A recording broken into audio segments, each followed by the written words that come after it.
ಚುನಾವಣೆ ಚರ್ಚೆ ಜೋರಾಗಿದೆ. ಎಂಎಲ್ಸಿ ಯತೀಂದ್ರ ಹೇಳಿಕೆ ಬೆನ್ನಲ್ಲೇ ಕಾಂಗ್ರೆಸ್ನಲ್ಲಿ ಸಂಚಲನ ಉಂಟಾಗಿದೆ.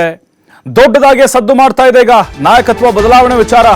ಯತೀಂದ್ರ ಒಂದು ಬಾಂಬ್ ಹಾಕಿದ್ರು, ಅದು ಬ್ಲಾಸ್ಟ್ ಆಯಿತು, ಅದಿನ್ನೂ ಹಂಗೆ ಉಳ್ಕೊಂಡಿದೆ, ಆರಿಲ್ಲ. ಅದು ಕಿಡಿ ಹಂಗೆ ಇದೆ, ಅದು ಹೊಗೆನೂ ಆಡ್ತಿಲ್ಲ, ಅದು ಇನ್ನೂ ಉರಿತಾನೆ ಇದೆ.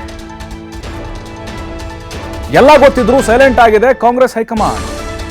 ಯಾಕೆ ಸೈಲೆಂಟ್ ಆಗಿದೆ? ಸೈಲೆಂಟ್ ಆಗಿದೆ ಅಂದ್ರೆ ಅರ್ಥ ಬದಲಾವಣೆ ಇಲ್ಲ ಅನ್ನೋದು. ಹಾಗಾದ್ರೆ ಸಿದ್ದರಾಮಯ್ಯನವರು ಕೂಡ ಸೈಲೆಂಟ್ ಆಗಿಬಿಟ್ರು. ಎಲ್ಲ ಬಜೆಟ್ನ ಪೂರ್ವ ತಯಾರಿಯಲ್ಲಿ ತಲ್ಲೀನರಾಗಿದ್ದಾರೆ. ಅಂದರೆ ಬಹಳ ಸ್ಪಷ್ಟವಾಗಿ ಗೊತ್ತಾಗ್ತಿದೆಯಾ ಹೈಕಮಾಂಡ್ ನಾಯಕರು ಸಿದ್ದರಾಮಯ್ಯನವರು ಪರವಾಗಿದ್ದಾರೆ ಅನ್ನೋದು. ನಾಯಕತ್ವ ವಿಚಾರದಲ್ಲಿ ಅಂತರವನ್ನು ಕಾಯ್ದುಕೊಳ್ತಿರೋದು ಯಾಕೆ? ಆತುರದ ನಿರ್ಧಾರ ಬೇಡ ಅನ್ನುವಂಥ ತೀರ್ಮಾನಕ್ಕೆ ಬಂದು ಬಿಟ್ಟಿದ್ದಾರೆ. ಹಾಗಾದ್ರೆ ಹೈಕಮಾಂಡ್ ಯಾಕೆ ಸೈಲೆಂಟ್ ಆಗಿರ್ಬೋದು ನೋಡಿ. ಒಂದು, ಈಗ ಕೇರಳ, ತಮಿಳುನಾಡು, ಪುದುಚೇರಿಯಲ್ಲಿ ನೆಕ್ಸ್ಟ್ ಚುನಾವಣೆ ಬರ್ತಾ ಇದೆ ಇನ್ನೊಂದು 2-3 ತಿಂಗಳಲ್ಲಿ. ಅಲ್ಲಿ ಅಹಿಂದ ವೋಟ್ ಬ್ಯಾಂಕ್ ನಿರ್ಣಾಯಕ ಪಾತ್ರ ವಹಿಸುತ್ತೆ.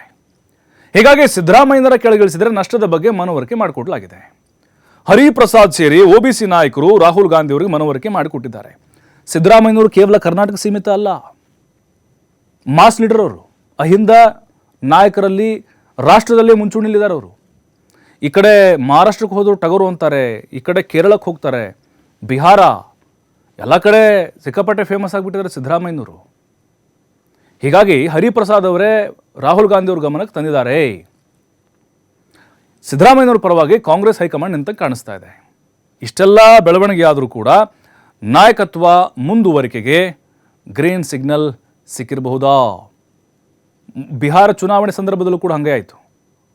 ಅಲ್ಲಿ ಎಫೆಕ್ಟ್ ಆಗ್ಬೋದು ಅಂಥೇಳಿ ಸಿದ್ದರಾಮಯ್ಯನವ್ರನ್ನ ಟಚ್ ಮಾಡೋದು ಬೇಡ ಅನ್ನೋ ತೀರ್ಮಾನಕ್ಕೆ ಬಂದಿದ್ದರು.